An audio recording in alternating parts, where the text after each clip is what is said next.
Chapter 17. Simon. Before removing his coat or loosening his neckcloth, Simon found and opened the letter. Cora had been right. His anticipation was intense to hear her reply. Dearest Simon. Yes. Sincerely, Cora. Simon barked out a laugh. This was the answer she coyly withheld from him as they sat on the garden bench. Suddenly, he considered other questions he might ask that would warrant such a simple answer, and greatly please him to receive. Would you care to dance? Will you come with me? Would you stay longer? Can I do something for you? May I kiss you? Would you be my duchess, my wife? May I hold you? The list seemed inexhaustible. He hoped that in the future he would receive many such answers from Cora. Then he read and reread her answer. 5 words. Each one seemed significant to him. Dearest. He hoped she chose that word carefully and meant it keenly. Simon. She didn't use Duke or Mr. or any other title that obscured who he really was. He wanted her to see him, and the simple use of his name told him that she did. Finally, sincerely. He wondered which synonym could be substituted here and retain her emotional intent. Genuinely, profoundly, wholeheartedly. After savouring the message, he continued reading the postscript to the letter. P.S. As you know, I'm a good shot. Is the hunt competitive? It's okay if it's not. I just want to have my game face on if I need it. Are there rules I ought to know about hunting parties? My father thought it was important for me to learn to shoot and began taking me with him after my 9th birthday. My first hunting trip was for rabbit. We bagged a couple and took them home. He was a firm believer in 2 things. If you shoot it, you clean it, and if you shoot it, you eat it. That's something I respect. I did both and felt such pride in my accomplishment that I volunteered to attend hunts with him whenever he asked. What will we be hunting? Whatever it is, we'll be eating it. Now that you know my 2 rules, how do you feel about having me come along? My father and I spent many hunting seasons together over the years. I've bagged and eaten deer, antelope, elk, bear, very mild flavor, bison, not unlike well-aged beef, but with an even richer flavor, and various fowl. I have only ever refused to hunt pheasant. They're too beautiful to shoot. So I hope that isn't what you've invited me for, or I will have to stay in the house and sew a pillow or something equally dull. Simon read the letter several times. The delight never faded. Before going to bed, he stacked it with the others she'd sent. The next morning, though strictly speaking it was past midday, Simon ambled past the door to the family dining room for the 3rd time in an hour to see if Cora had come down for breakfast yet. Apparently, his sisters and Lady Atkins had entered since the last time he checked. There was no way he would enter now and risk getting invited to sit near them. He had a much more inviting plan for a breakfast companion. He ducked back around the doorway. Simon knew Cora was up, so he'd just wait for her to appear. He'd walked past her assigned bedchamber before he'd come downstairs an hour and a half ago and heard battle sounds. He'd smiled, imagining her exercising inside like he'd witnessed a month ago. She was small, but fierce.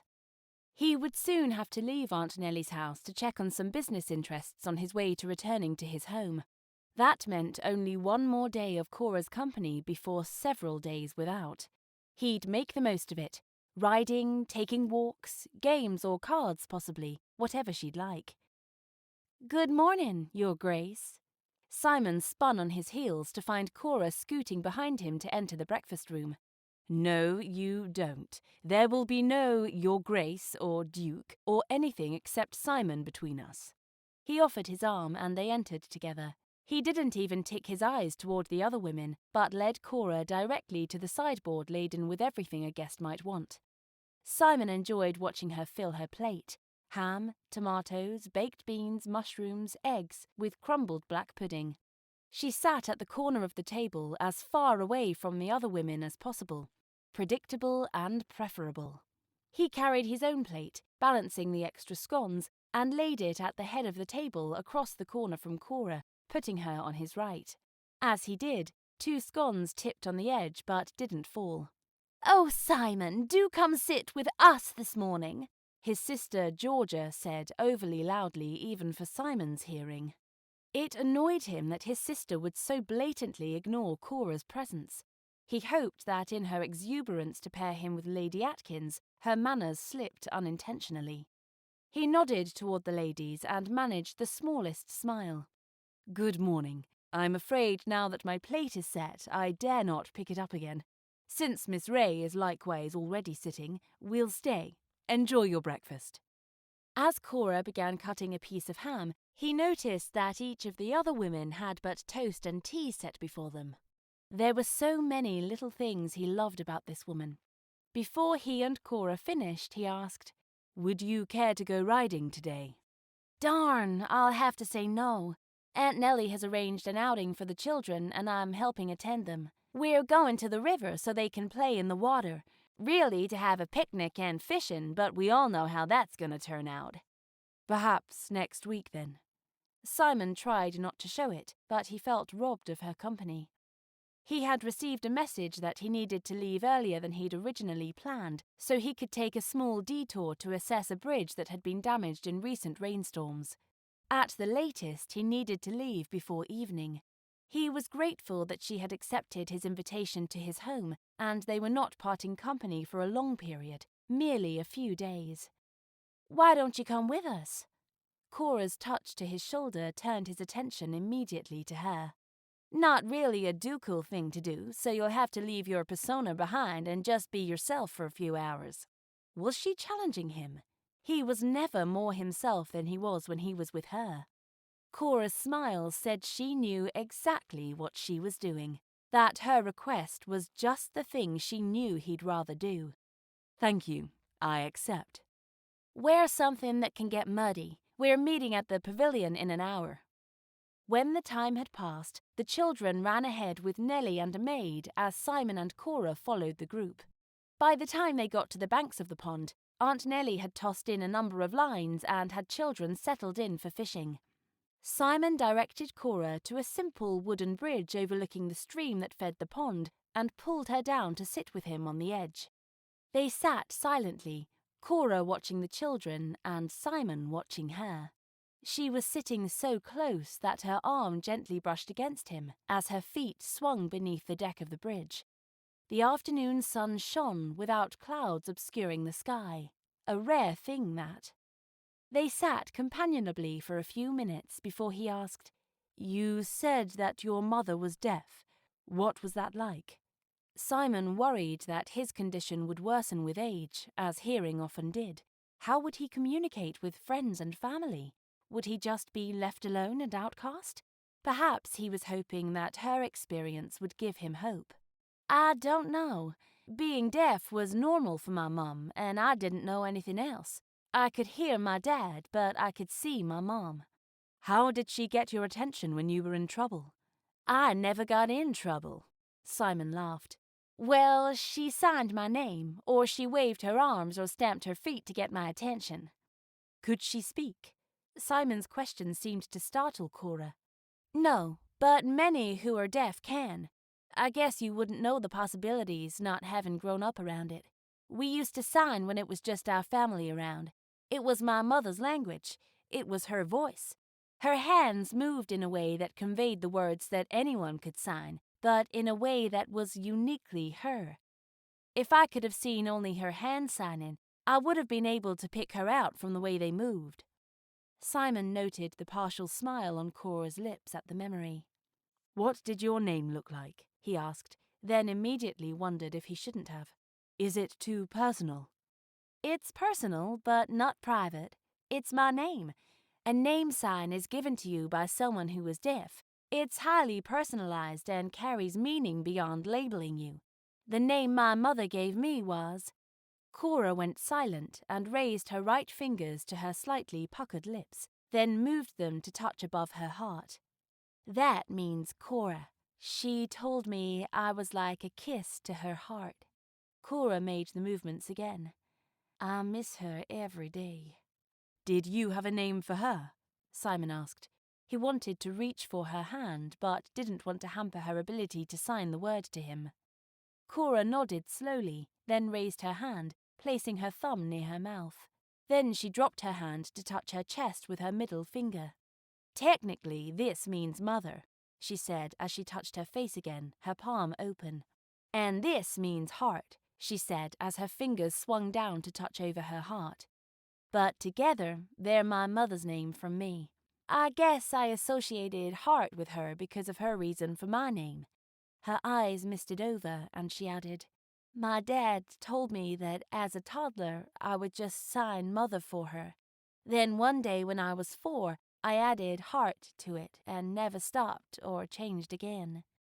She looked into his eyes, and he felt the intensity of her gaze. It felt good to sign her name just now. We share the sign for heart in our names. It's like we have the same middle name. Her eyes had unshed tears in them. It's been a long time since I had anyone to talk to about her. With my friends, I use words.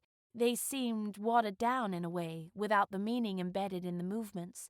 There's comfort to feel her name in my hands and on my face and chest. Simon noted a tear escaping the corner of her eye. It's more real to me, she added, confirming that truth to herself. Simon momentarily covered her hand that rested on her lap with his own. Not a word was spoken, but their smiles matched each other's before they began watching the fishing scene again. Would you show me other things you could say to your mother? He didn't shift his eyes away from the children nearest him, afraid she would sense his vulnerability. After a long pause, when he looked at her, she smiled hugely at him. For some reason, his request seemed to please her. What would you like to know how to say? I don't know. I just find it fascinating that your mother spoke that way with you. And my father. She spoke with both of us. It's just the way it's done where I'm from. Since my father and I could hear, we spoke the words and signed them as well, so we were all included when we were in public, but in private we just signed. There were a few secrets in our home. Everything? You could sign everything? He'd thought there might be a bank of important words that they had shared. It opened his mind to consider full conversations. What would it be like to drop the language barriers that held people back? While he lived in Scotland, he'd learned about a school in Edinburgh that taught children to talk with their hands. Before he left, he toured the private facility, but didn't gain anything substantial that could help. He noticed that some children spelled out words with their hands or they lip-read, as he did. He missed so much of what went on around him, and yet he felt extremely blessed to have retained some hearing. Many hadn't as a result of wounds, illness, and injuries, in addition to those who were born without hearing. The people in the community who were deaf were left on the margins of society, especially those of lesser means. He imagined the good that could come of this language Cora knew. Cora nodded in reply to his question. Anything you can say, you can sign. Her hands moved up and down in front of her, and she said, Children. Then she pantomimed what looked to Simon like her holding a fishing pole, and he guessed. Fishing. Yes, she said as she nodded her fist in front of her. I see what you mean by the movements also having extra meaning, he said. Then her open hand fanned upward twice on her chest. Happy. Simon opened his palm as she had done and repeated the gesture. Me too. A wave of water, too much to have been an accident, flung across the front of them both. 2 boys near them had waded into a knee-deep pool and were scooping their hands across the top of the water, firing the waves in every direction in their glee. Simon slipped from the bridge and joined in the fun. Although he could move a great deal more water with each scoop, there were many more children all intent on dousing him as their only target. The cool water was refreshing on what was turning into a hot day, and the battle continued for several minutes. After the children ran out of the stream in retreat, Simon looked for Cora. She sat near the shore with the children's strings of fish at her feet. Are you quite done, Your Grace? She called. I suppose, since the enemy has disengaged. Aunt Nellie wrapped the children in blankets and began passing out sandwiches. Simon, huddled in a blanket as well, sat next to Cora to eat a bite too. Curiosity niggled at him until he asked, "How did your parents meet? Their difference seems like something that could keep them apart." "It might have, only my father didn't know it. They were in math class in college." Simon realized that his eyebrows had risen at the idea of a woman in college class with a man, but Cora continued. "He saw a beautiful, though quiet and very studious woman. He said he knew at once he had to meet her, so he wrote a note and asked the students between them to pass it to her." Cora stopped, as if that was all there was to their story, but Simon nudged her for more. "And?" "And she read it.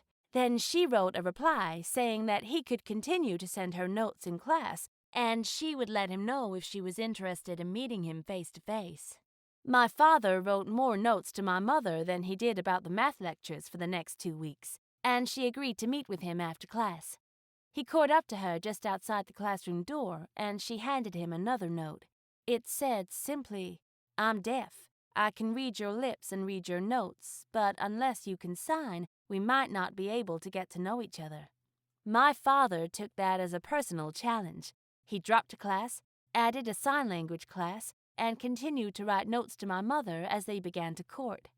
Perhaps Cora hadn't made the connection that Simon had, that their courtship was enhanced by writing to each other as well, but it made him feel a kinship to Cora's parents.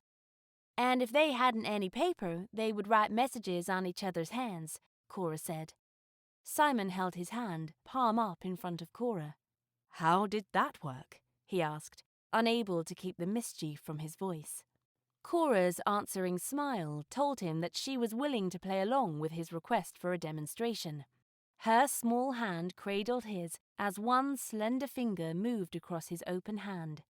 A tickling sensation followed her fingertip and reverberated through Simon's arm and chest. Although her head bent slightly to watch as she wrote, occasionally she glanced up, and the sight took Simon's breath away. He wanted to fold her in his arms and stare into her eyes.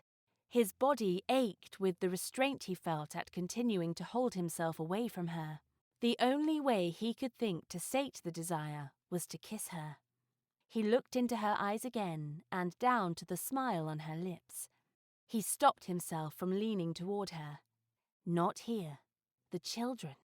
What he wouldn't give to be alone with her right then. That's when he noticed that her finger had stopped moving, and she asked, "What did I write?" "I haven't the faintest idea," he answered honestly. His mind had been utterly otherwise engaged. "You'd best try again." She softly chuckled and said, "And you'd best concentrate."